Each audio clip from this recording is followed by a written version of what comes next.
So relationship between zeros and coefficients of a polynomial.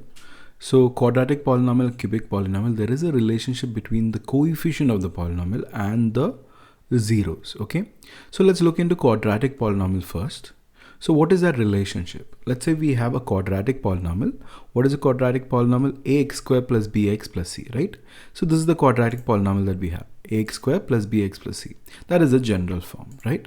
So in this general form, what we need to understand here is a is what? A is the coefficient of x square, right? And b is what? B is the coefficient of x, and c is the constant. These are the coefficients. Now, when we have or when we get the zeros, right, zeros of the quadratic polynomial, we can call them zeros, we can call them roots. In a quadratic equation, we call them roots, right? So we can say roots or zeros, okay? So alpha and beta are what? It's like Greek alphabets, right? We're using x and y the same way. There are two zeros. One is alpha, one is beta. Because the degree is 2, there will be two zeros, right?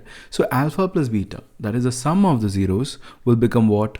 It will become minus b by a. That is minus b. B is what? The coefficient of x. So minus the coefficient of x by the coefficient of x square. What is the coefficient of x square? A. So this is the first relation, the sum of the zeros. What about the product of the zeros? The zeros product will become c by a. That is the constant by the coefficient of x square. So there is a relation like this, and we'll be doing questions based on these. So you can check the exercise 2.2, right?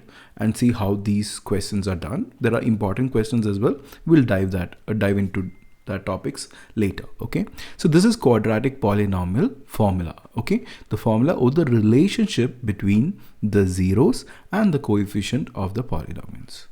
Okay, what about cubic polynomial? Here, cubic polynomial is good to learn, but there wouldn't be much of questions for the exam point of view. But again, the Olympiad point of view is, yes, you will get questions based on these. So alpha, beta, and gamma, there will be three zeros. What is the general form? Ax cubed plus bx square plus cx plus d, right? So alpha plus beta plus gamma is what? Minus b by a. The sum is minus b by a. So if you think about it, this in both the cases, the sum is minus b by a, right? So alpha plus beta is always minus b by a. Now, what is the next one? That is the product of the sum of products. You can see the sum of products, right? Alpha into beta, beta into gamma, gamma into alpha, and their sum. The sum of what? The products. That is c by a. Okay, the next one is c by a, which is the sum of products. Now, alpha, beta, gamma is what? Minus d by a. Okay, d is what? D is the constant, right? So minus d by a will be alpha, beta, gamma.